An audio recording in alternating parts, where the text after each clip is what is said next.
विषयान् पुंसः संगस्तेषुपजायते संगात् संजायते कामः कामात् क्रोधो विजायते क्रोधात् भवति सम्मोहः सम्मोहात् स्मृतिविभ्रमः स्मृतिर्भ्रंशात् बुद्धिनाशात् बुद्धिनाशात् प्रणश्यति। भगवान कृष्ण कहते हैं ध्यायतो विषयान् पुंसः, विषयों का चिंतन करते करते, विषयों का चिंतन से शुरुआत होती है। संगस्तेषु उपजायते, विषयों के साथ संग हो जाता है। संगात संजायते काम, फिर संग से काम वासना और आकांक्षा और अपेक्षा जगती है। कामात् क्रोधो भी जायते, काम से क्रोध की उत्पत्ति होती है। क्रोधात् भवति सम्मोह, जब क्रोध जन्मता है और फिर भी अगर वासना की तृप्ति होती नहीं है, कामना की तृप्ति नहीं होती है, तो इंसान सम्मोहन में गिर जाता है। तो कामात् क्रोधो भी जायते, क्रोधात् भवति सम्मोह सम्मोहात् स्मृति विभ्रम, फिर स्मृति जो है भाप भाप हो जाती है। इंसान इतना बावरा हो जाता है, काम वासना तृप्त हो जाए तो भी बावरा हो जाता है, नहीं तृप्त होती है तो भी बावरा हो जाता है। और बावरेपन से इंसान की जो स्मृति है वो ठीक तरह से काम नहीं होती, स्मृति भ्रंश हो जाती है। स्मृति भ्रंशात् बुद्धि नाशा, जब स्मृति भ्रंश होती है तो उसकी जो आंतरिक प्रज्ञा है वो भी ठीक तरह से काम नहीं करती है। इंसान की जो विवेक बुद्धि है कि इस मनुष्य जन्म किस लिए मिला है, वो बुद्धि भी चली जाती है। और बुद्धि नाशात् प्रणश्यति, फिर बुद्धि के नाश से, विवेक बुद्धि के नाश से, हायर इंटेलिजेंस के नाश से इंसान का अधोपतन होता है, इंसान की आध्यात्मिक अधोगति होती है। इंसान धीरे धीरे करके अपनी आध्यात्मिक दिवालियापन में, स्पिरिचुअल बैंक्रप्सी में चला जाता है, ऐसा कहे तो भी ठीक रहेगा। तो ये हम देख रहे थे, कृष्ण ने, अर्जुन ने जब सवाल पूछा कि स्थित प्रज्ञता के लक्षण क्या है, स्थित प्रज्ञा से का भाषा समाधि सस्य केशव स्थितधीर किम प्रभाषित किम आसीत ब्रजित किम। स्थित प्रज्ञता की भाषा क्या है, कैसे उठता है, कैसे बैठता है, हे भगवान मुझे जरा बताइए। अर्जुन भी अब जानता है शायद कि स्थित प्रज्ञता के आंतरिक उसका जो अनुभव है वो तो बताया नहीं जा सकता, वो तो वर्णन से परे है, वो भाषा से परे है, वो समय से परे है। इसलिए वो पूछता है कि उसके बाहर के लक्षण क्या है, कैसे उठता है, कैसे बैठता है। तो भगवान तुरंत उसके लक्षण बता रहे हैं। भगवान ने तुरंत कहा प्रजाति यदा कामान सर्वान् पार्थ मनोगतान् आत्मन्येवात्मना तुष्ट स्थित प्रज्ञ तदोच्यते। दुखेषु अनुद्विग्न मना सुखेषु विगत स्पृह वितराग भय क्रोध स्थित धीर मुनिरुच्यते। जन भगवान ने कहा यदा संहरते चायम कुर्मो अंगानि व सर्वश इंद्रियाणि इंद्रियार्थेभ्य तस्य प्रज्ञा प्रतिष्ठिता। And then he said विषया विनिवर्तन्ते निराहारस्य देहिनो रसवर्ज्य रसोप्यस्य परम दृष्ट्वा निवर्तते। कि स्थित प्रज्ञा जो इंसान तपश्चर्या में आने का प्रयास करता है, विपश्चित पुरुष है, उसके विषयों तो छूट जाते हैं, ऊपर ऊपर से विषय तो वो छोड़ सकता है, लेकिन जो विषय में रस उसका होता है वो नहीं जाता है। जो विषय में जो उसका जो रस है वो जाना बहुत मुश्किल है, भगवान कहते हैं। वो तभी जाते हैं जब इंसान भोग के रसायन को ठीक तरह से समझ लेता है। संसार क्या है, भोग क्या है, उसको देखकर, उसको एक समत्व बुद्धि से देखकर, साक्षी भाव से देखकर इंसान भोग से भी मुक्त हो जा सकता है। शायद पंडित जी को बोले कि थोड़ा वॉल्यूम डाउन करें या कुछ, ठीक है, लेट्स सी। तो आई थिंक इट्स ओके। तो भगवान ये सब बता रहे थे। और जब भगवान कहते हैं जिस तरह कछुआ अपनी इंद्रियों को सिकोड़ देता है, उसी तरह स्थित प्रज्ञ इंसान भी अपने इंद्रियों को इंद्रियों के विषय से सिकोड़ लेता है। और मैंने आपको बार बार बताया था कि इंद्रिया के दो स्वरूप है, एक वाह स्वरूप है, ऊपर का स्वरूप है और दूसरा जो है आंतरिक स्वरूप है। मेरी आँख जो है सिर्फ देखने का काम करती है, वो उसका काम है, आँखों का काम देखने का है, और जो बाहर जो रूप है, जो आकृति है, उसे अंदर ले जाती है। लेकिन आँख एक और भी काम कर सकती है। मेरे हृदय में जो कामनाएं हैं, मेरे हृदय में जो वासना है, मेरे हृदय में जो आकांक्षाएं हैं, उसको भी बाहर ले जाके बाहर के पदार्थों के साथ, बाहर के विषय भोगों के साथ जोड़ के वो विषय भोग को अंदर लाने का भी आँख काम करती है। तो आँख जो है वो सेतु का भी निर्माण करती है। It acts like a bridge, it connects me, it connects my inner self with outer sense gratification object. So ये दो काम है। तो भगवान का स्ट्रेस है इंद्रियों को जो है, इंद्रियों को दमन नहीं करना है, इंद्रियों के जो रस है उसको विसर्जित करना है, इंद्रियों के रसों को विसर्जित करना है। धीरे धीरे करके इंद्रियों के भोगों को समझ के, भोगों की केमिस्ट्री को समझ करके, इंद्रियों के जो सेंस ग्रेटिफिकेशन है उसके रसायन को समझकर धीरे धीरे उससे मुक्त हो जाना है। ये बात भगवान समझाते हैं।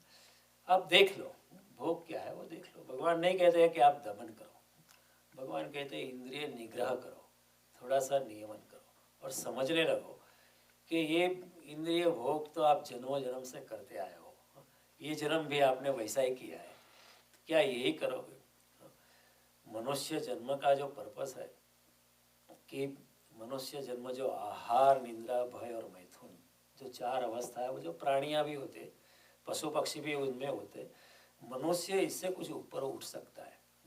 भगवान नहीं कहते आप ये मत करो, आप ये भी करो, लेकिन देख लो, अनुभव कर लो, और अनुभव करने के बाद अपने आप कन्विंस हो जाओ कि इसमें कुछ रखा नहीं है। You are wasting time, you are wasting the biggest, the most lovely and beautiful platform of our life, which is the human form of life.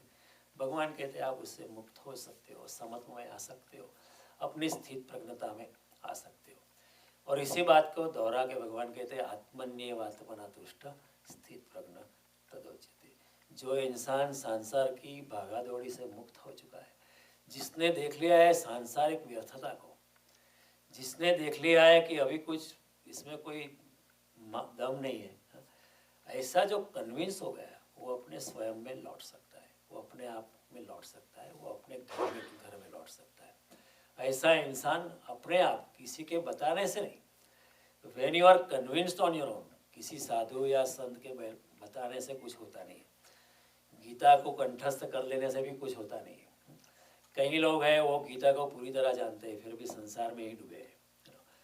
लेकिन इंसान जब भोग के रसायन को ठीक तरह से समझ लेता है, संसार को ठीक तरह से देख लेता है, यथार्थ स्वरूप से देख, यह पश्यति स पश्यति, कृष्ण ये शब्द का उपयोग करते हैं, जो देखता है वही देखता है, और लोग नहीं देखते, सामने है लेकिन दृष्टि वहाँ नहीं जाती। तो भगवान कहते हैं कि जो इस तरह यथार्थ स्वरूप से देख लेता है वो इंसान अपने में लौट सकता है।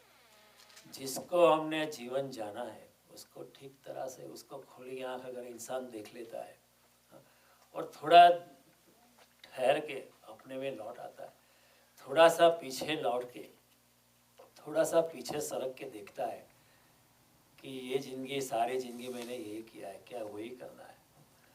अगर ठीक तरह से दिखता है तो इंसान कंक्लूड कर पाता है कि no, I think I want to change. फिर वहीं से इंसान का दूसरा जन्म हो जाता है, the real transformation takes place.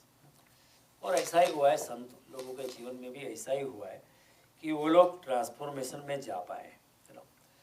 तो भगवान कहते हैं आत्मन्येवात्मना तुष्ट स्थित प्रज्ञ तदोच्यते।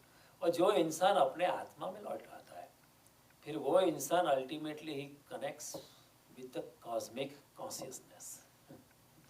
पहले अपनी चेतना के साथ कनेक्ट हो जाता है, अपनी चेतना के साथ जुड़ जाता है, और जैसे ही इंसान अपनी चेतना के साथ जुड़ जाता है वैसे ही वो कॉस्मिक कॉन्शियसनेस, वो ब्रह्म के साथ भी जुड़ जाता है।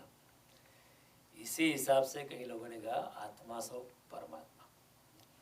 जैसे इंसान अपने आप में लौट जाता है पूर्णतया, जब अहंकार बिल्कुल शून्य हो जाता है, जब मैं नहीं रहता,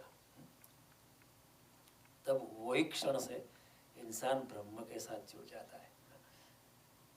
then people like Narsinh Mehta can say जागीने जोયું तो जगत दिसे नहीं, ઊંઘમાં અટપટા ભોગવાસે, हे चित्त चैतन्य विलास तदरूप से ब्रह्म लटका करे ब्रह्म पासे। मैं भी ब्रह्म हूँ और चारों ओर जो दिखाई पड़ता है वो भी ब्रह्म है। तो मैं ब्रह्म में जुड़ गया, मैं ब्रह्म में लीन हो गया, मैं ब्रह्म स्वरूप हो गया, मैं निर्गुण ब्रह्म की स्थिति में आ गया। फिर मैं कहना एक शब्द का प्रयोग है, क्योंकि मैं है ही नहीं। ये तो भाषा का उपयोग करना पड़ता है, मजबूरी है कि मैं ब्रह्म से जुड़ गया हूँ। कृष्ण जब कहते हैं surrender to me, he has to use that word surrender to me, क्योंकि कृष्ण है ही नहीं, कृष्ण परमात्मा स्वरूप है, is not existing as Krishna, परमात्मा के स्वरूप है। जब कृष्ण कहते हैं कि सर्वधर्मान परित्यज्य मामेकम शरणम व्रज, वो कृष्ण अपनी व्यक्ति के जरिए नहीं बोल रहे, कृष्ण परमात्मा के स्वरूप से बोल रहे, तो उसमें कोई अहंकार नहीं है। तो कहते हैं परमात्मा शक्ति के शरण में आ जा, परमात्मा शक्ति के साथ इतना मिल जा कि तू बचे ही नहीं। इसलिए कबीर कहते हैं कि प्रेम गली अति साकड़ी, तामे दो न समय, एक ही रहता है, only one, the truth is one, परमात्मा is one, God is one, सत्य भी एक ही है।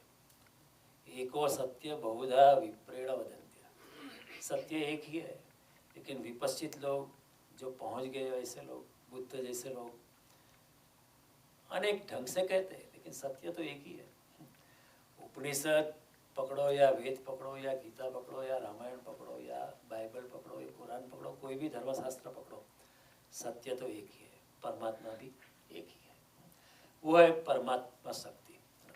तो भगवान ये स्थित प्रज्ञता की बात जो दूसरे अध्याय में करते हैं, बड़ी गहन बात है। और कृष्ण बार बार स्थित प्रज्ञता का जो लक्षण है उसका वर्णन बताते हैं, क्योंकि अर्जुन ने सवाल पूछा है कि कैसा उसके लक्षण है, कैसे उठता है, कैसे बैठता है। तो भगवान ने बड़ी गहनता से ये सब बातें बताई, और मैंने भी अपनी यथाशक्ति, यथामति और यथाभक्ति मेरी मति के अनुसार आपको समझाने का प्रयास किया है। मैं बार बार कहता हूँ, जैसे तुलसीदास कहते थे रामायण के लिखने से पहले, उन्होंने कहा मनोमति रंग मनोरथ राहो। मेरी मति और मेरा मन बड़ा छोटा है, और मेरा जो मनोरथ है कि मैं भगवान राम का वर्णन करने जा रहा हूँ वो it is not possible to measure him with my little minuscule intelligence. उसी तरह for me also it is impossible, it is very impossible to talk about Bhagavad Gita. Bhagavad Gita के बारे में बताना मेरे लिए या किसी भी इंसान के लिए बिल्कुल असंभव होता है, लेकिन फिर भी प्रयास करते हैं इस आशा में कि कहीं से भी किसी को कोई झरना फूट पड़े, किसी के लिए वो परमात्मा का स्वाद थोड़ा चख ले, थोड़ा सा भी चख ले तो अपने आप समुद्र के पार पहुंच जाएगा। अगर घर में कुएं में पानी है, घर के कुएं में अगर पानी है तो समझना चाहिए जमीन में कहीं और समुद्र है, वो समंदर का पानी ही फिल्टर करके कुएं में आया है। If there is water in the well, it means there is ocean existing somewhere else. इसलिए अगर कुछ सत्य हमको मालूम पड़ते हैं गीता से या रामायण से या महाभारत से, कहीं कोई भी शास्त्र से, तो उसका मतलब है कहीं परमात्मा का बड़ा सागर है, उसकी हमें आश्वासन हमें मिलता है। तो भगवान ने ये सब बातें बताई थी। अभी भगवान कहते हैं कि ध्यायतो विषयान पुंस संगस्तेषु उपजाते, विषयों का चिंतन करते हुए उसमें आसक्ति हो जाती है, और फिर आसक्ति से कामना जगती है, और कामना जब जगती है तो क्रोध अनिवार्य रूपेण हो ही जाता है।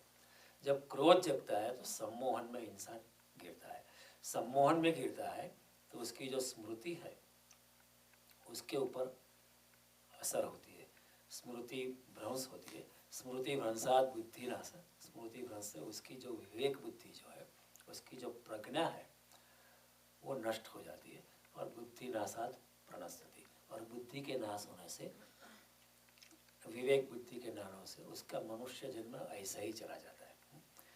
फिर कोई कहता है ना, जन्म तेरा बातो ही बीत गयो, तूने कबहू न कृष्ण कहो।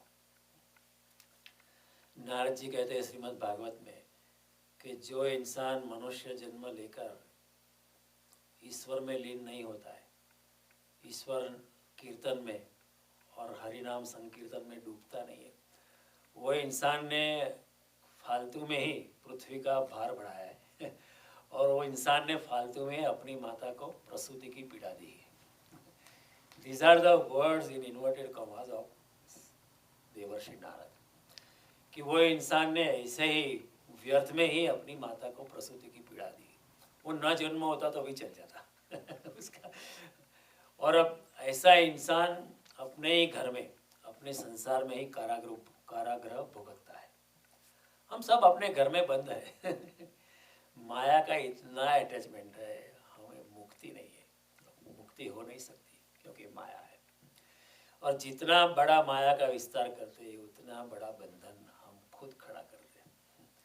अगर मेरे पास $10 मिलियन है आज, अगर 10 से $100 million, then maya will be 10 times bigger क्योंकि उसको फिर उसके साथ अनअटैच होना बहुत मुश्किल हो जाता है ना, बहुत ही मुश्किल। इसलिए हमारे जो योगी लोग थे, साधु लोग जिससे संत लोग थे, वो बड़ी अपरिहारिता से रहते थे, बड़ी अनासक्ति से रहते थे, बड़े विरक्तता से रहते थे, कोई अटैचमेंट नहीं रखते थे। साधु तो चलता भला, वो फिरते रहते थे ताकि कहीं भी अटैचमेंट न हो जाए। भगवान श्री कृष्ण 12वें अध्याय अनिकेत स्थिरमति, जो कोई स्थिर निवास स्थान में भी नहीं रहता है भक्ति मान में प्रियो नरा, ऐसा भक्त मुझे प्रिय है।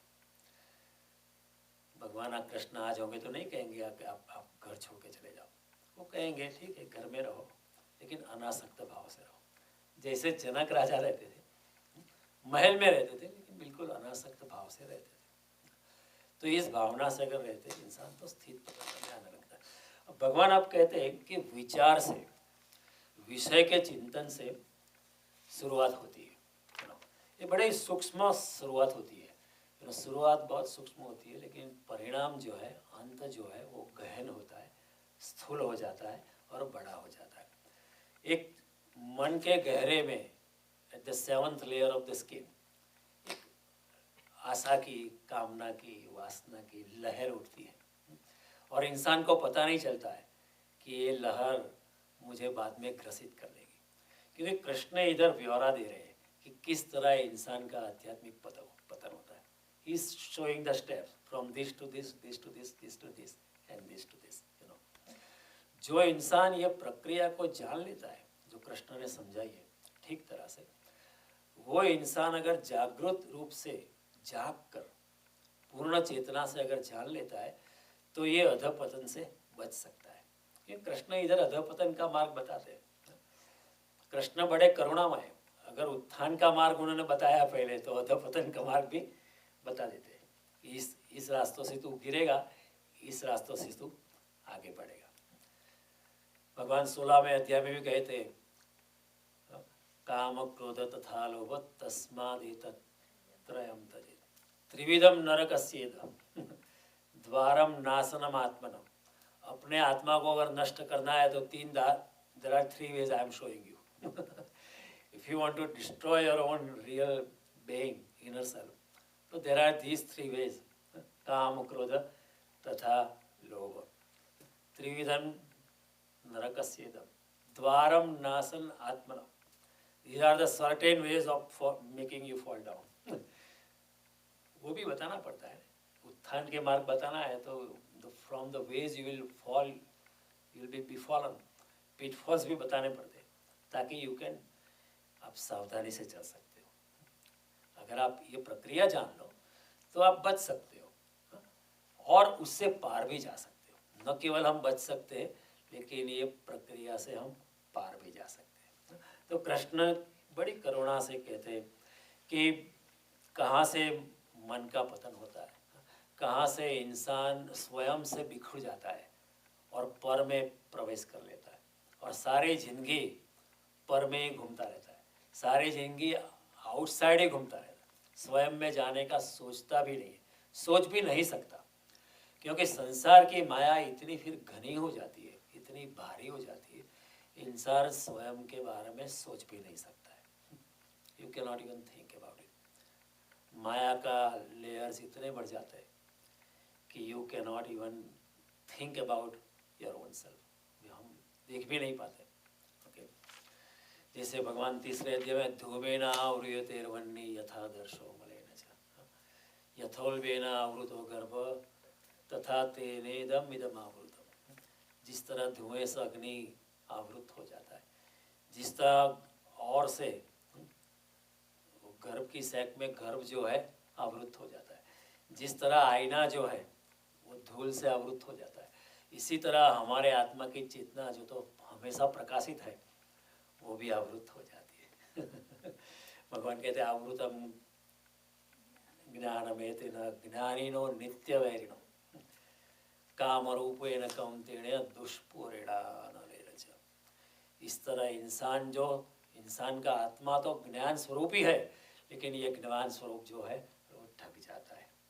और ये जो संसार की माया है, ज्ञानिनो नित्य वैरिणो, हमारा जो आत्म स्वरूप है, हमारा जो ज्ञान, हम ज्ञान स्वरूप है ही, वो ज्ञान स्वरूप से हम विमुख हो जाते हैं, कट जाते हैं।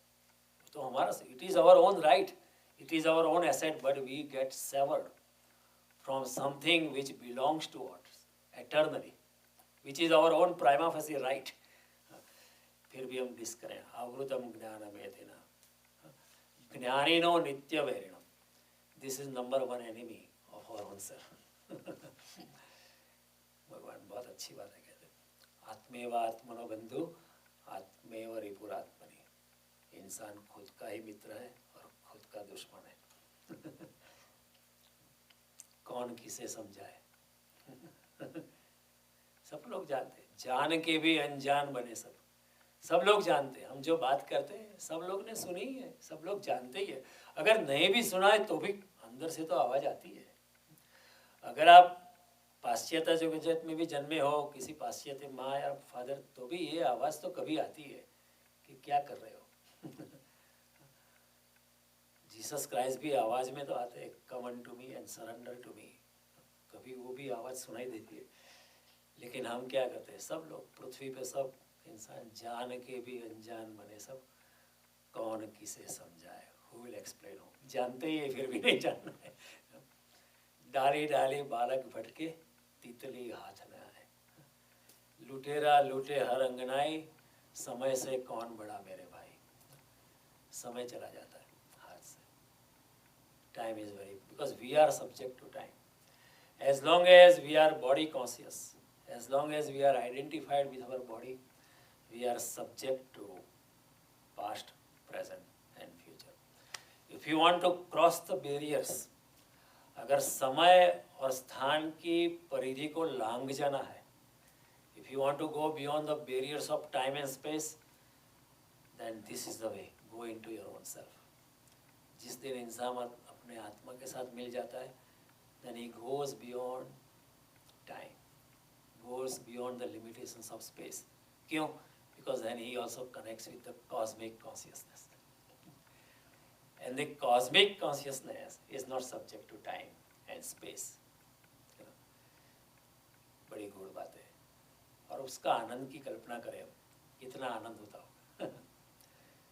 See, from this angle, one day Swami Ram said, I am running the moon, I am running the sun. मैं ये चाँद सितारे को चलाता हूँ। When Swami Ram said, शिष्यों ने सोचा ये गुरु पागल हो गया। शिष्यों ने सोचा कि ये गुरु पागल हो गया लगता है। It's not possible. But he is not lying. He is speaking out of his own inner experience. From the same experience, our Upanishad Rishi said, Aham Brahmasmi. मैं खुद ब्रह्म हूँ। मैं खुद ब्रह्म हूँ, लेकिन उसका वर्णन संभव नहीं। It cannot be described. Buddha used to say, don't ask me about आत्मा के अनुभव के बारे में मत पूछो। I can show you the way. I can show you the path. Krishna is doing the same thing. Is showing us the path. But आत्मा का अनुभव जब होता है तब क्या होता है, वो तो वर्णन से पार है, बताना मुश्किल है। जो भी वर्णन करेंगे वो थोड़ा अधूरा ही रह जाएगा, it will remain. That's why he said before त्रैगुणीय विषय विदा निस्त्रैगुणीय भवन। वेद भी गुणात्मक है, वेद भी 3 गुण से परे नहीं, क्योंकि सत्य जब भाषा में प्रवेश करता है तो उसको भी 3 गुण लागू पड़ते हैं, उसको भी, वो भी समय भी पाबंदी में आ जाता है। जो भी सत्य कहा जाता है वो कहे जाने के फलस्वरूप, कहे जाने से ही वो त्रिगुणता में आ जाते हैं, वो निर्गुण नहीं रहते, कहने से ही ऐसा हो जाता है। तो सत्य मौन में घटित हो जाता है और बिखर जाता है मुखरता में। वाणी में सत्य बिखरने लगता है सत्य फिर थोड़ा आधा सत्य होने लगता है सिर्फ शून्य पूर्ण होता है, और शून्य का कुंवारापन एकमात्र है जगत में, बाकी सब विकृत एवरीथिंग इज करप्ट। जैसे ही कहने से ही थोड़ा अर्ध सत्य हो जाता है। ये सब बातें बड़ी गहन है कृष्ण की। भगवान कहते हैं थोड़ा सा चिंतन करो, और भोग के विचार से, विचार मात्र से आपकी शुरुआत हो जाती है। It just starts like that. और हमको पता नहीं चलता कि रास्ते में कोई अच्छी कार जाती है, हम देखते हैं और हम सोचते हैं कि ये गाड़ी मिले तो कितना अच्छा, या कोई सुंदर स्त्री या पुरुष जाता है, हमको पसंद है, हम कहते हैं सुंदर है। सुंदर कहने का मतलब क्या है? सुंदर यानी जिसको आप पोजीशन में लेना चाहते हो उसको ही आप सुंदर कहते हो। नहीं तो सुंदर कहने का, अगर मैं कहता हूँ वो गुलाब का फूल सुंदर है, इसका मतलब है कि हृदय के 7वें पड़ पे मैं चाहता हूँ कि वो गुलाब का फूल मेरे हाथ आ जाए अगर किसी छोटे बच्चे को देखकर मैं कहूँ बड़ा सुंदर बच्चा है, तो हृदय के किसी कोने में मैं चाहता हूँ कि वो छोटा बच्चा शायद मेरा बेटा या मेरी बेटी हो। नहीं तो सुंदर का विधान है, सुंदरता का वक्तव्य एक तरह से वासना का ही वक्तव्य है। किसी सुंदर स्त्री को देखते हैं, सुंदर है, सुंदर जैसे डिफाइन करते हो वैसे ही, अगर समाज बीच में नहीं है, अगर माँ बाप बीच में नहीं है, अगर भाई बीच में नहीं है, बहन बीच में नहीं है, कानून बीच में नहीं है, पुलिस, कुछ भी बीच में नहीं है, या मैं उस स्त्री पे मालकियत करना चाहूँगा। तो भगवान कहते हैं वासना का विचार बड़ा सूक्ष्म होता है, इंसान को पता नहीं चलता है कि कब शुरुआत हो गई। शुरुआत ही ऐसी हो जाती है। जो सुंदर असुंदर की व्याख्या, असुंदर का मतलब है कि हम मालकियत करना नहीं चाहते। जब से हम सुंदर कहते हैं तो वी गेट अटैच्ड। ये बड़ा सूक्ष्म होता है, और चीज़ें जो है अपने आप में न सुंदर है न असुंदर है, ये हमारी व्याख्या है। Obscenity or beauty lies in the eyes of the beholder. It is essentially the definition or the contribution of the reading mind. वो हमारी व्याख्या है। जैसे मैं अगली बार कहता था कि कई प्रदेश ऐसे है उसमें जैसे हिंदुस्तान में curly hairs are good, but in Africa curly hairs they don't like it, they want to straighten it up. Hindustan में स्त्रियाँ गोरी देखना चाहती है, यहाँ की स्त्रियाँ they want to tan up they want to tan themselves. चीन में बड़ा नाक सुंदर है, और हम लोग कई बार इतना बड़ा नाक पोपट जैसा नाक है, अच्छा नहीं लगता ये व्याख्या की बात है। जैसे हम देखना चाहते हैं वैसे हमारी देखने की व्याख्या होती है, क्योंकि हमारी जो कामना है, हमारी जो आकांक्षा है, वो व्याख्या का आधार बनता है, और कुछ नहीं, और कुछ नहीं। अगर सभी लोग काले हैं, मैं भी काला हूँ, तो फिर मुझे सफ़ेद अच्छा लगेगा वो नेचुरल होता है। तो भगवान कहते हैं कि ये सब जो है धीरे से चलता है, व्याख्या से थोड़ा सा चल जाता है, और ये सिर्फ बीज होता है, हम लोगों को पता नहीं चलता। लेकिन जो स्थित प्रज्ञता में इंसान होता है, जो अपने आप में बैठ गया है, जो राग द्वेष हानि लाभ जय पराजय सबसे जो मुक्त हो गया है, जो समत्व में आके बैठ गया है, वो समझ पाता है कि यह शुरुआत हो रही है, दिस इज द बिगिनिंग।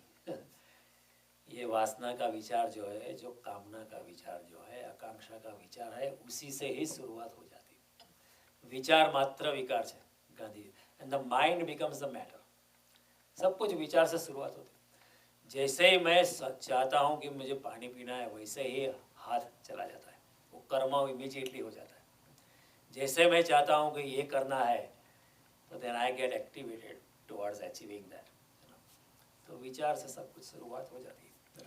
तो भगवान कहते हैं कि ये जब बीज है, लेकिन स्थित प्रज्ञ इंसान जागा हुआ होता है लेकिन उसमें आगे नहीं बढ़ता है, लेकिन हम लोग फंस जाते हैं। फिर छोटा सा बीज होता है, वो बीज हम जमीन में डालते हैं तो बड़ा वृक्ष हो जाता है। फिर उसको जब काटना चाहते हैं कि अभी ये बड़ा त्रास हो गया है बड़ा उपद्रव हो गया है, तो काटने से और कलम बढ़ जाती it sprouts up, it multiplies, उसके अनेक शाखाएं उठ जाती है और काटने से कलम होती है। कितनी भी जड़ें भी उखाड़ दे तो फिर जड़ें फिर भी बच जाती है फिर माया का एक घना जंगल खड़ा हो जाता है जिसमें से बाहर निकलना थोड़ा सा मुश्किल हो जाता है। इसलिए ये जो सूत्र है ना, साधक के लिए समझना जैसा है।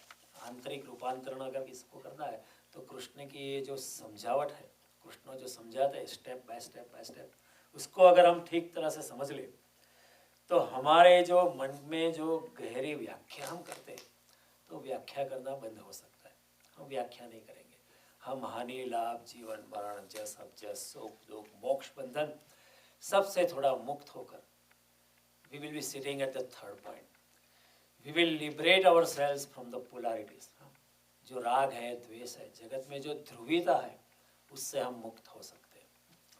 और जो काम वासना होती है उसमें सबसे बड़ी काम वासना जो है वो सेक्सुअल डिजायर्स होती है, सबसे बड़ी।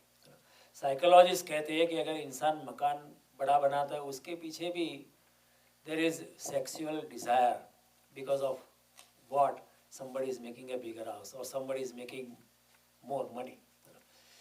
So काम वासना जो है it's a basic desire, it's a very powerful instinct nature has given, बड़ी प्रगाढ़ है। लेकिन प्रगाढ़ता जो है तो वो स्त्री और पुरुष के मतभेद जो है हमारे दिमाग में ज्यादा खड़ा करती है, वैसे स्त्री पुरुष का जो भेद है वो जैविक भेद है, एनाटॉमिकल डिफरेंस और कुछ नहीं है।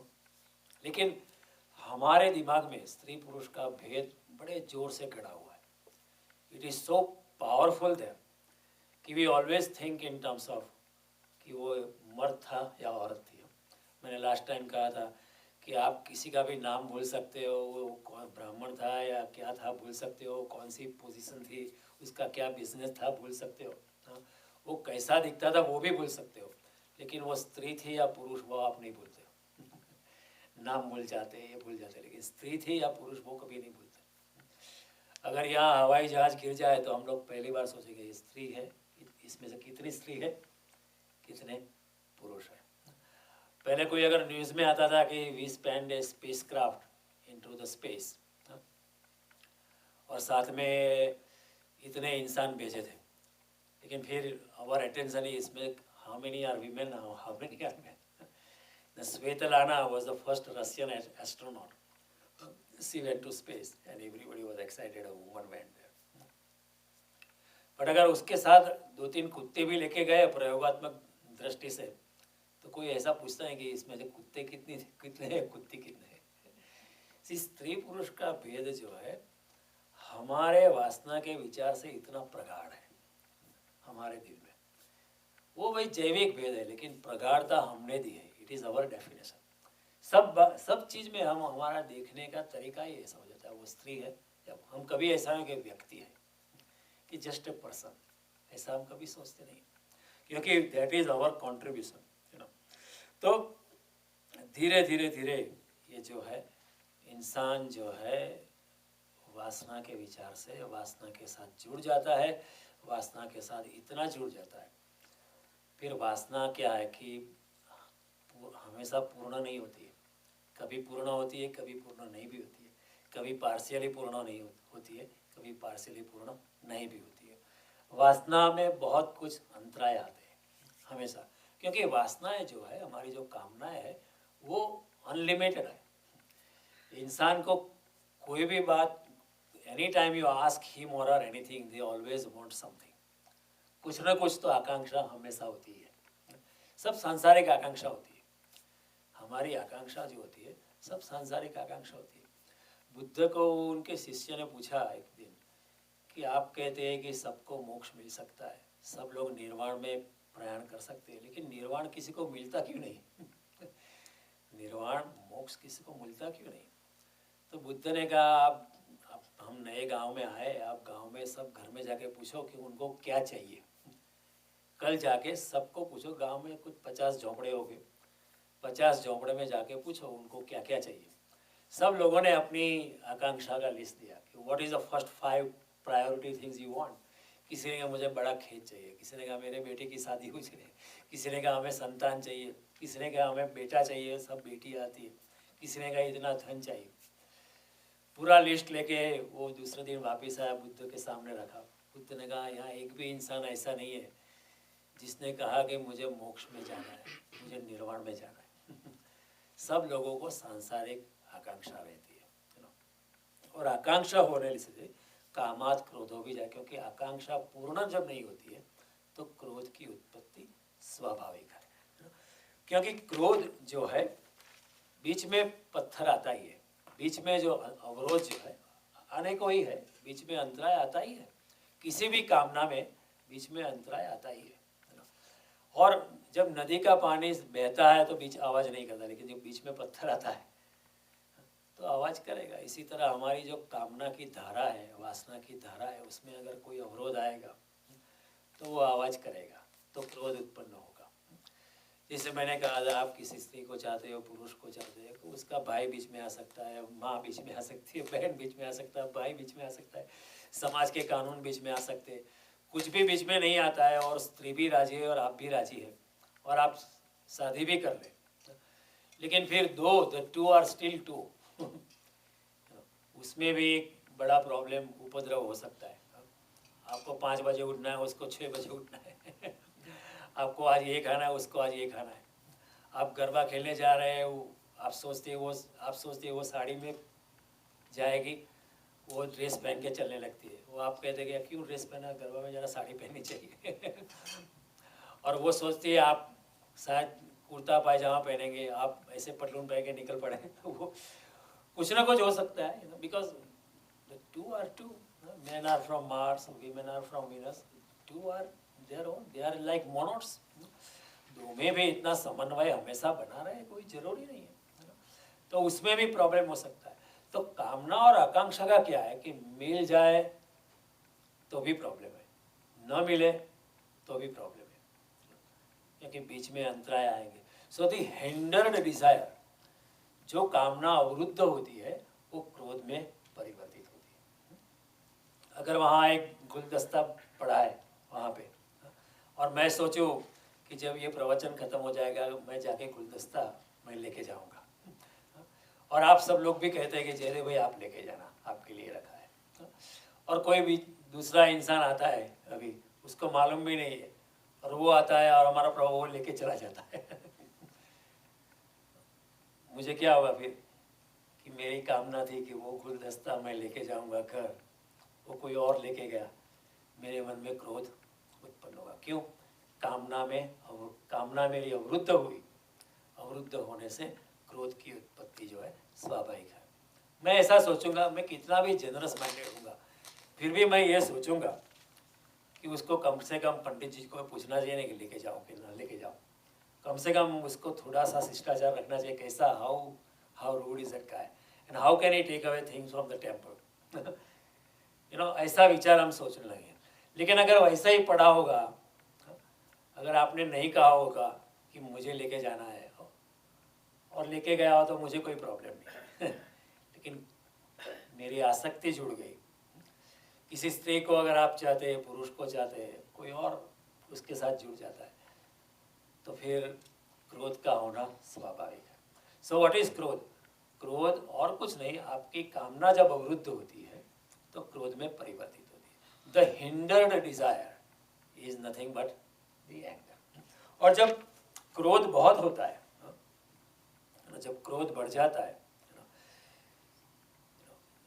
और क्रोध इतना बढ़ जाता है तो इंसान सम्मोहन में गिर जाता है। कामना तृप्त हो जाए तो भी सम्मोहन हो सकता है, तृप्त होने से भी सम्मोहन हो सकता है, और न तृप्त हो जाए तो भी सम्मोहन बढ़ता है, क्योंकि क्रोध फिर इतना धुआं हो जाता है। अगर आपकी कामना पूर्ण नहीं होती है तो आप दुगुना प्रयास करेंगे, you will try with all your जिल, ये क्यों नहीं हो रहा है, क्यों नहीं हो रहा है।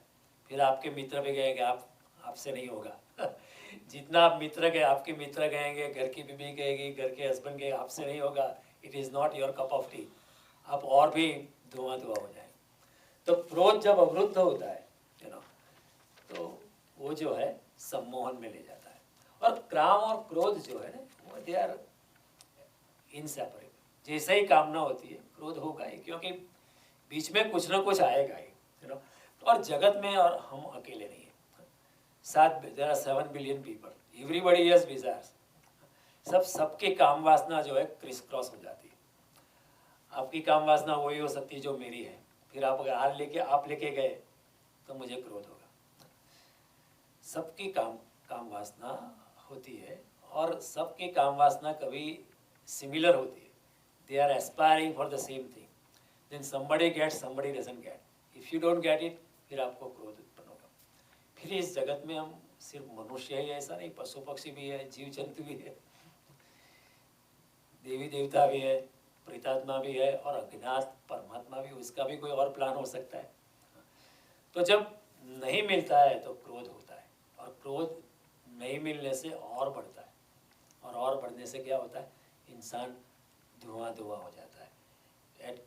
फिर क्या होता है, हम कहते हैं गुजराती में, गरजवान ने अक्कल नहीं। Some people start making undesire, unwanted, unjustified, unwarranted expectations. उनको पता नहीं चलता है कि how can we ask for such a thing, लेकिन वो मांगते हैं क्योंकि दे आर सो डेस्परेट। तो कामात क्रोधा भी जाते, जब लौटा गया हुआ काम, जब काम पूर्ण नहीं होता है तो क्रोध से वो सम्मोहन बढ़ता है। पा लिया तो भी सम्मोहन है, न पाया तो भी सम्मोहन हो ही जाता है। अभी रावण के पास अच्छी बीवी थी, मंदोदरी कम सुंदर नहीं थी Mandodari was no less beautiful than Sita, I guess. फिर भी मंदोदरी मिल जाने से ही मंदोदरी व्यर्थ हो जाती मिल जाने से ही मंदोदरी। फिर हर युग का रावण जो है किसी और की पत्नी की कामना करता है हर युग की उल्टा नारी है, किसी और के पति की कामना करती। मिल जाता है ऐसा इसका मतलब नहीं कि वो ठहर जाता है, नहीं, कामना और भी बढ़ती है। जैसे ही वो एक कामना तृप्त होती है, then horizon changes, the horizon goes further, the goal is restated. $5 million का गोल है, इट बिकम्स $10 मिलियन का goal. As soon as $5 million मिल जाते, वो $10 मिलियन का गोल हो जाता है। तो कामना बढ़ती जाती है, और कामना जब रुकती है, जब अवरुद्ध होती है, तो क्या होता है कि सम्मोहन बढ़ जाता है। और जितनी बाधा आती है उतना सम्मोहन और बढ़ जाता है। जितनी बाधा आती है उतना सम्मोहन और बढ़ता जाता है, और बढ़ता जाता है, और बढ़ता जाता है। तो ये सब बात हम देख ही रहे थे अगली बार, और हम फिर बात कर रहे थे कि जब सम्मोहन बढ़ता है, कि जब सम्मोहन बढ़ता है वो स्मृति को असर करता है। सम्मोहात् स्मृति विभ्रम। Now let me explain from the very beginning. स्मृति क्या है? स्मृति इज इक्वल टू इंटेलेक्ट। बुद्धि के दो विभाग हम कर सकते हैं।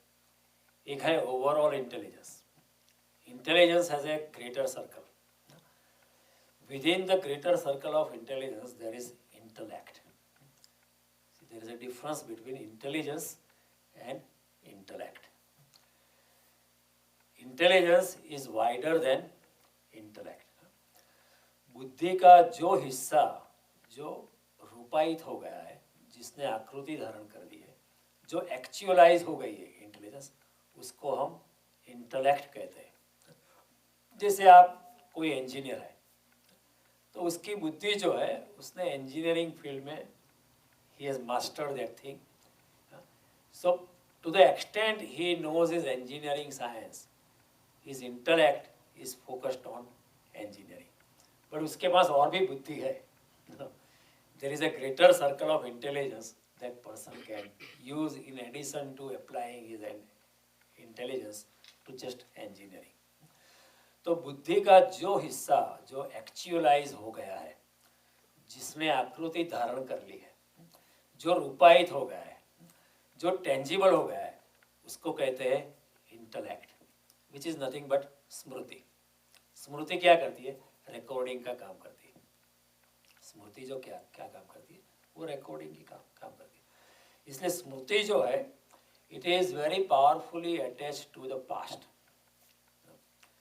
तो पास्ट जो है, भूत जो है, वो भूतकाल जो है वो हो चुका है, तो स्मृति उसको ठीक तरह से जानती है।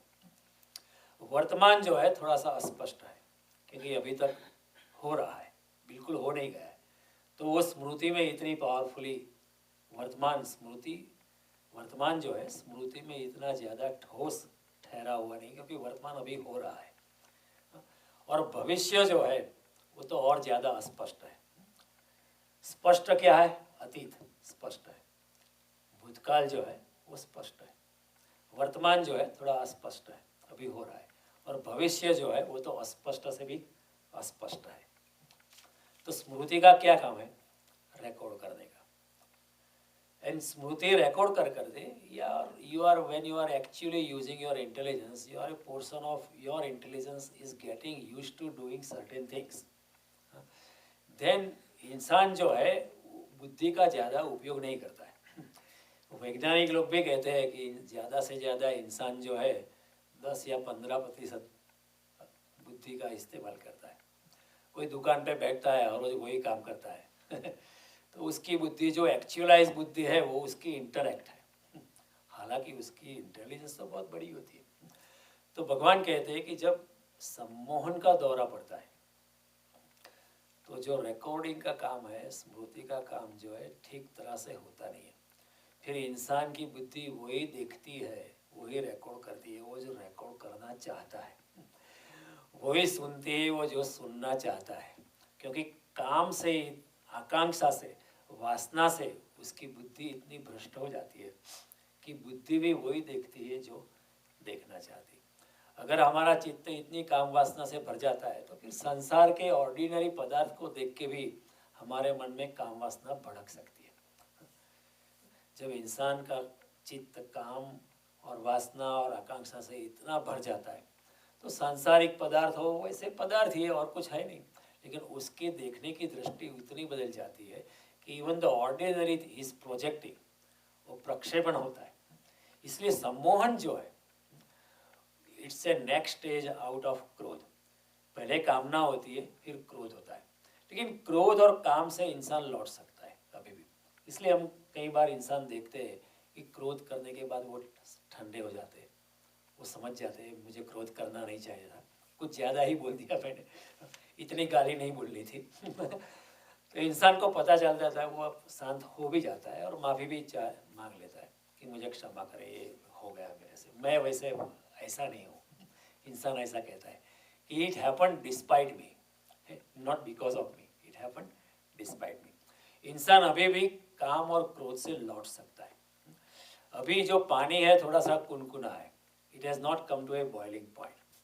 अगर आप वहाँ से ईंधन हटा लें, if you stop the fuel, if you remove the fuel, वो फिर भी इंसान ठंडा हो सकता है। लेकिन सम्मोहन ऐसा है, it is a next stage. अब पानी की भाप हो चुकी है, the water has converted into steam. अभी स्टीम को पानी में लाना बहुत मुश्किल काम है, हो सकता है लेकिन मुश्किल काम है। तो सम्मोहन जो है वो परिपाक है, it is a next stage, it is a next transformation stage. जब सम्मोहन होता है तो स्मृति ठीक तरह से काम नहीं करती। फिर तुलसीदास जैसा इंसान भी मुर्दे को लकड़ा समझता है और रस्सी को और सांप को रस्सी समझता है, ऐसा हो जाता है। हम जो देखना चाहते हैं वो दिखाई पड़ता है। तो स्मृति जब स्मृति भ्रष्ट होती है तब सम्मोहन का पहला हमला जो होता है स्मृति पे होता है, पहले अतीत पे होता है जो बिल्कुल साफ है। इंसान कई बार इतना व्याकुल हो जाता है कि भूतकाल में जो हुआ है वो भी भूल सकता है हम कभी किसी को कहते हैं कि तुम्हारे लिए हमने इतना किया, क्या भूल गए? तो भूल ही जाएगा जब सम्मोहन होता है। कोई अगर अच्छा इंसान है समझो, अगर आप है समझो, किसी अच्छे बच्चे को देखकर आप उसको स्कॉलरशिप हर साल देते हैं, 7 साल तक देते रहे हो, 8वें साल में आपका धंधा ठीक नहीं चल रहा है, 8वें साल में आप उसको बुला के कहते हैं कि देख बेटे 7 साल तक मैंने आपको स्कॉलरशिप दी, लेकिन अभी मेरा बिजनेस बहुत खराब है, ये साल जो है मैं आपको स्कॉलरशिप नहीं दे पाऊँगा, अगले साल शायद फिर से आपको देगा। जैसे ही आप कहते हैं वो इंसान, अगर उसको कुछ कृतज्ञता नहीं है, वो कहेगा अरे मैं तो जानता ही था आप ऐसे ही हो, कुछ बाद में लेते last moment you will withdraw, पूरी बाजी बिगड़ जाती है। वो भूल जाता है कि 7 साल तक आपने दिया है scholarship, he just forgets about everything and he starts fighting with you, starts throwing dirty words at you। मैं आपको जानता रहा, आपको तो इनकम टैक्स में फ़ायदा मिलता था इसलिए देते थे, आपको कोई मुझे सहायता करने की कोई आकांक्षा नहीं थी, मैं जानता हूँ बड़ी बड़ी बात मत करना, मैं सबको बताने वाला तुम चोर हो सम्मोहन, सम्मोहन से अतीत भी इंसान गवा देता है, क्योंकि अतीत इज वेरी क्लियर। फिर अतीत से वर्तमान में भी जाता है, इंसान वर्तमान भी भूल सकता है और फिर भविष्य के बारे में भी सोचना भूल जाता है, ये जो मैं कर रहा हूँ उसके भविष्य के लॉन्ग टर्म इम्पैक्ट क्या होगी। सम्मोहन जब इतना होता है इंसान पागल हो जाता है। काम वासना जब इतनी बढ़ती है और काम वासना से जब क्रोध निर्मित होता है, जब हिंडर्ड होता है, बीच में बाधाएं आती है, बीच में अवरोध आता है, तो भगवान कहते हैं सम्मोहन इतना बढ़ सकता है, इतना बढ़ सकता है कि इंसान की स्मृति जो है वो काम करना बंद कर देती है, वो भूतकाल का रिकॉर्डिंग वाइप आउट हो जाता है। ये सम्मोहन का वायरस ऐसा है कि उसकी जो कंप्यूटर हार्ड ड्राइव में जो डेटा फाइल्स है विच इज़ पास्ट, उसको करप्ट कर देती है, एंड धीरे धीरे the virus spreads into the rest of the hard drive, also into the hardware, पहले सॉफ्टवेयर में जाती फिर हार्डवेयर में जाती। भगवान कहते हैं स्मृति सम्मोहात् स्मृति विभ्रम, इंसान इतना पागल हो जाता है, इतना रावण इतना बुद्धिमान था, इतना बुद्धिमान था, he was more intelligent then all of us put together.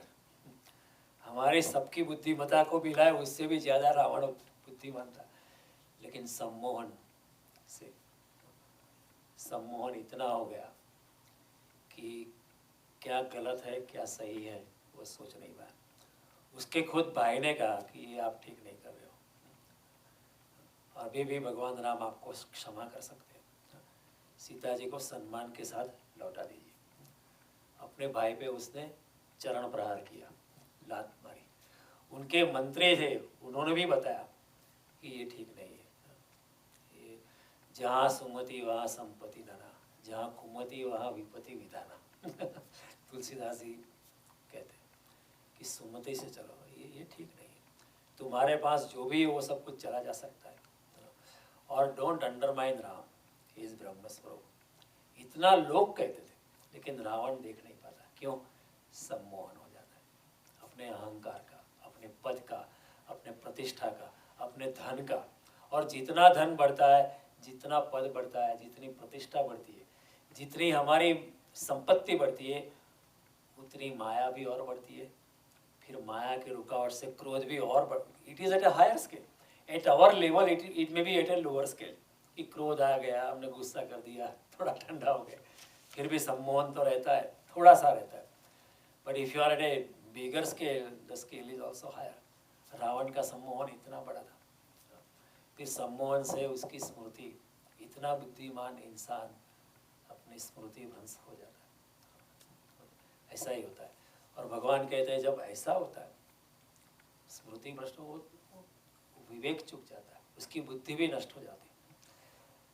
मैंने एक कहानी सुनी कि एक इंसान था, गांव में बड़ा व्यापारी था, तो गांव में फिर दुष्काल के दौरे पड़े, लोग भूख से मर रहे थे, they were dying because of disease and also because of hunger. तो गांव के कुछ अच्छे लोग थे, पंडित लोग थे, उन्होंने जाके उनसे बोला कि ये वक्त है धन को बांटने का, बटोरने का वक्त नहीं है। जो भी आपने धन कमाया है, इसी लोगों से धन कमाया, ये लोग आपकी दुकान से आके माल लेते थे, आपने इतना धन कमाया, अभी आप उनकी रक्षा करो, आप अपना धन बांटो। तो उसने कहा कि नहीं, धन में कैसे बांट सकता हूँ। उसकी बुद्धि इतनी धन में चिपक गई थी, उसने कहा अगर धन चला गया तो मैं मर जाऊंगा लोगों को बचाने में अगर धन चला गया तो मेरी आत्मा चली जाएगी, क्योंकि मेरी आत्मा धन में इतनी जुड़ी हुई है कि my wealth is equal to my atma ऐसा हो जाता है। हमारी माया इतनी हो जाती है, हम धन को बचा लेते हैं, प्रतिष्ठा को बचा लेते हैं, मान को बचा लेते हैं, सम्मान को बचा लेते हैं, लेकिन हम अपनी आत्मा को खोने के लिए राजी है। We are ready to sacrifice our soul, but ये सब बच जाना चाहिए। ये शर्ट बच जाए उसकी फिक्र हम करते हैं, लेकिन शर्ट के नीचे जो आत्मा है वो अगर चला जाए कोई बात नहीं। See that's why we have phrase in the English language, we sold our soul. उसने अपनी आत्मा बेच डाली, कुछ सोचा नहीं कि ऐसा तो नहीं करना चाहिए, कर देता है इंसान। तो उसने सोचा नहीं नहीं, ये मैं धन नहीं लेने वाला, लोग को मरना है मरने दो, क्योंकि धन अगर चला जाएगा तो मैं खुद मर जाऊंगा। फिर 2-3 साल बाद उसकी बीवी मरने को थी, and there was a big long fat anticipated medical expense, बहुत कुछ खर्चा होने वाला था। तो लोगों ने कहा अभी आपकी बीवी को तो बचाइए। तो उसने कहा धन चला जाएगा तो फिर मैं मर जाऊंगा बीवी मरती है तो मरने दो, बीवी दूसरी आ जाएगी, धन है तो बीवी भी चलो। और एक दिन वो मरने वाला था, तो उसने अभी आप अपने लिए तो कुछ करो, डॉक्टर्स को बुलाओ, अपनी अपनी टेक केयर ऑफ योरसेल्फ। उसने कहा कि नहीं नहीं, अगर धन चला जाएगा तो मैं मर जाऊंगा। तो कुछ लोगों ने पूछा कि आप धन लेके कहाँ जाओगे? तो उसने कहा मैं धन लेके मरूंगा So on the last day the story goes like this. आखिरी दिन पे उसने क्या किया कि रात को मरने वाला था, तो उसके नौकर को उसने बुलाया। उसने कहा कि अभी भी तुमको 1 महीने का तनख्वाह तो मिल ही गया है, और अभी ये आधा महीना हुआ है, और आज मैं मरने वाला हूँ, तो आधा महीने की तनख्वाह वापस दे दे कि कल से तो मैं तुम्हारा मालिक नहीं हूँ, कि आज रात में मर जाऊँगा। तो नौकर ने भी सोचा कैसा मालिक है।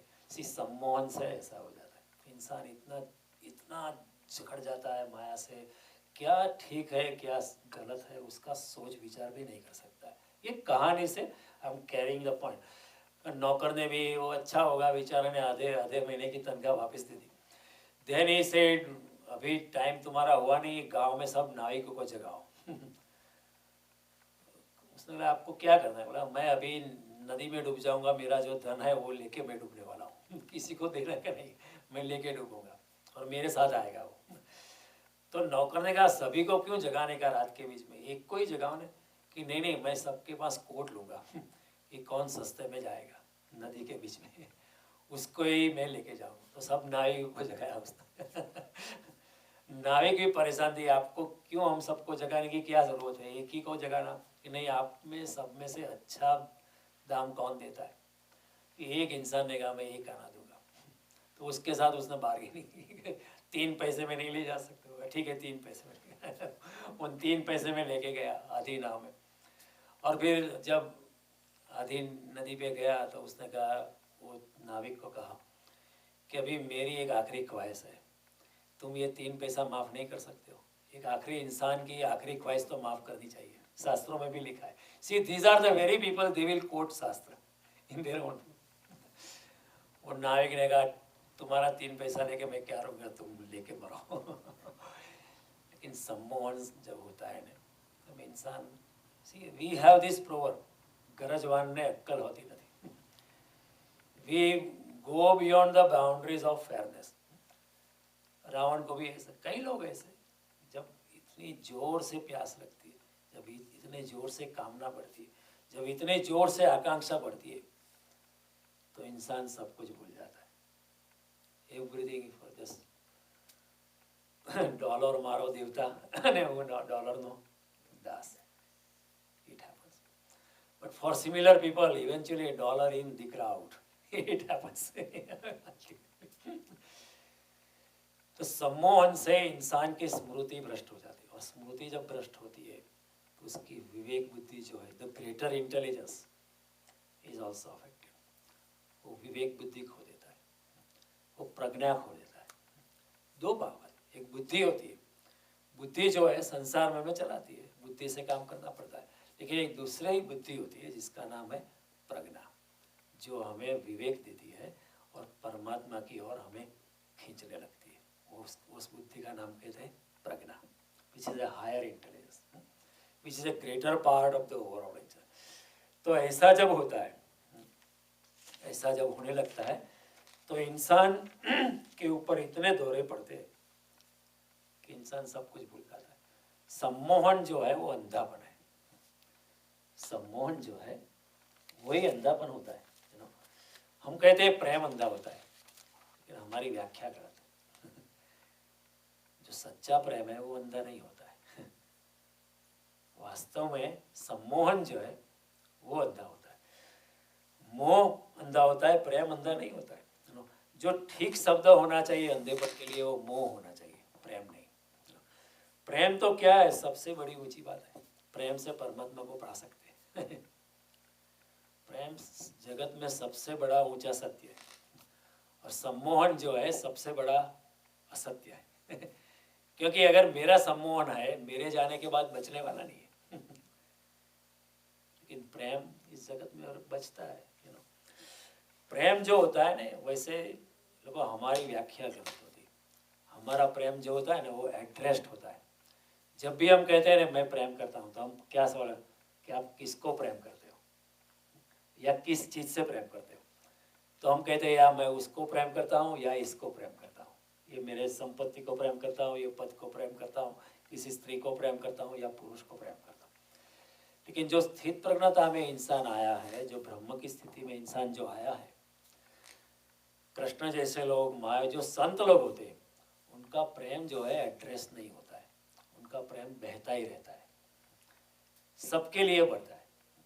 जैसे गुलाब का फूल, उसकी सुगंध जो है it is not address to one particular person. फूल की सुगंध सबके लिए है। सूरज की किरणें जो है it is not address to somebody, इसलिए ये सूरज आपके लिए ही निकला, ऐसा नहीं, सबके लिए। अगर आपको लेना भी नहीं फिर भी आपके लिए है। तो संत का जो प्रेम है, स्थित प्रज्ञ इंसान का जो प्रेम है, कृष्ण का जो प्रेम है, राम जी का जो प्रेम है, भगवान का जो प्रेम है, वो तो इट इज एवर फ्लोइंग। लेकिन हम लेने के लिए तैयार नहीं होते। उनका प्रेम तो बहता ही रहता है। गुलाब या फूल अपनी सुगंध बहलाता सकता है, वो it is up to us whether to you want to take the smell on. हम अपना नाक बंद कर सकते हैं, नहीं लेनी है।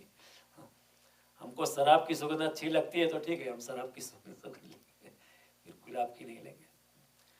प्रेम जो है वो एड्रेस नहीं होता है। सच्चा प्रेम जो होता है वो द वेरी एग्जिस्टेंस ऑफ ए स्थित प्रज्ञ इंसान इज नथिंग बट लव। वो प्रेम स्वरूप होते हैं। See, therefore Jesus said love is God।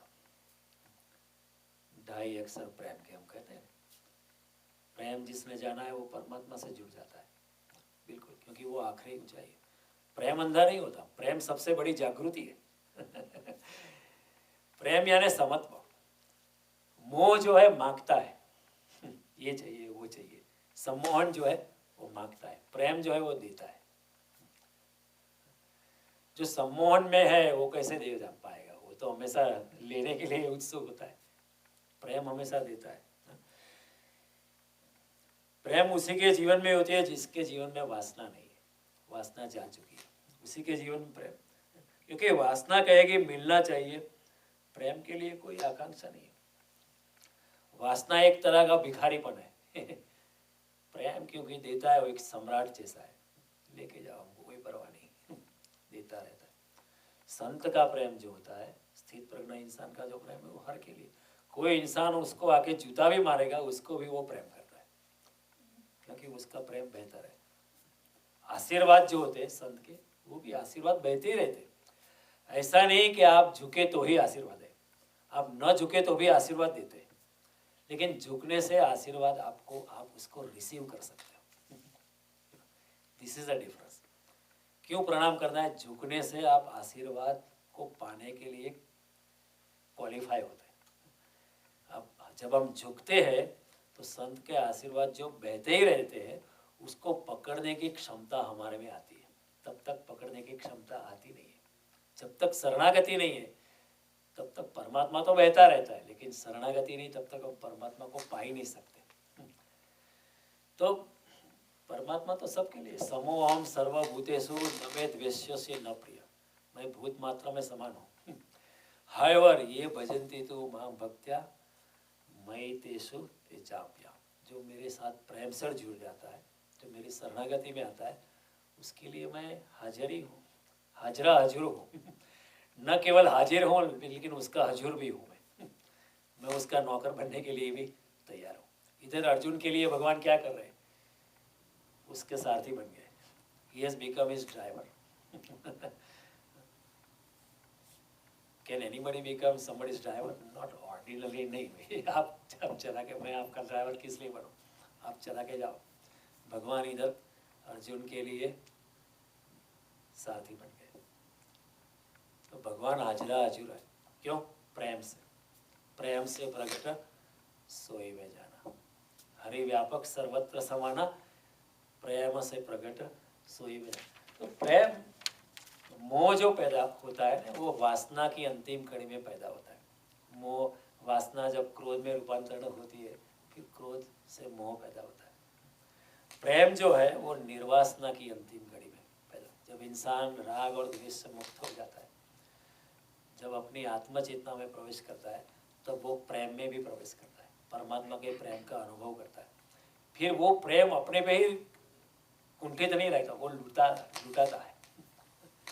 स्थित प्रज्ञ इंसान जो है वो प्रेम को लुटाता है, जो भी परमात्मा से मिलता है वो लुटाता रहता है, कीप्स ऑन डिस्ट्रीब्यूटिंग। क्योंकि अगर वो रोकता है तो जैसे रुका हुआ पानी सड़ने लगता है उसी तरह रुका हुआ दिव्य विचार प्रेम भी सड़ने लगता है। तो प्रेम जो है वो बड़ी अनोखी बात है। इसे टोटली प्रेम अंधा नहीं है। In our ordinary human language we say love is blind, love is not blind, love is God. प्रेम तो परमात्मा स्वरूप है। मोह अंधा है। स्मृति भ्रंशात् बुद्धिनाशः, सम्मोहात् स्मृति विभ्रम, स्मृति भ्रंशात् बुद्धिनाशः। तो इस तरह धीरे धीरे धीरे स्मृति भ्रष्ट होती है, और स्मृति भ्रष्ट होने से धीरे intellect, which is the actualized intelligence, which is nothing but smriti. Smriti is nothing but actualized intelligence, and buddhi is not only actualized intelligence but also that intelligence which has not been actualized. बुद्धि का वो हिस्सा जो हम उपयोग कर चुके हैं, जो रूपायित हो गया है, जो आकृति ले चुका है, जो एक्चुअलाइज हो गया है, उसका नाम है इंटेलेक्ट, उसका नाम है स्मृति। और बुद्धि का वो हिस्सा जो अभी हमने उपयोग में नहीं लिया है, जो अभी रूपायित नहीं हुआ है, जो जिसने आकृति धारण नहीं की है, जो अभी स्मृति के स्वरूप क्रिस्टलाइज नहीं हुआ है, वो हिस्सा अनयूज्ड जो है, वो प्रज्ञा जिसे हम कहते हैं, उसको कहते हैं it is part of the greater intelligence. तो भगवान कहते हैं धीरे धीरे धीरे इंसान अपने आध्यात्मिक अधोगति में चला जाता है। विषयों के चिंतन से ध्यायता विषयान् पुरुषः संगस्तेषु उपजायते, उसके साथ संग हो जाता है। पता नहीं चलता है कब माया हो गई पता ही नहीं चलता है कब माया हो गई, पता नहीं चलता। संगात संजायते काम, संग से काम दोष होता है। कामात क्रोधो विजायते, काम से क्रोध उत्पन्न होता है। क्रोधात भवति सम्मोह, फिर क्रोध जब अवरुद्ध होता है तो फिर सम्मोहन हो जाता है।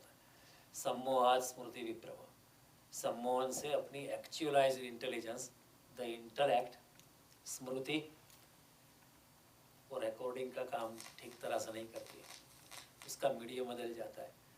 वो देख नहीं पाता है सच क्या है, अच्छा क्या है, बुरा क्या है, विवेक बुद्धि चली जाती है। और स्मृति वृंदात बुद्धि नाशा, उसकी ओवरऑल इंटेलिजेंस भी चली जाती है, प्रज्ञा चली जाती है, एक्चुअल बुद्धि चली जाती है, स्मृति चली जाती है।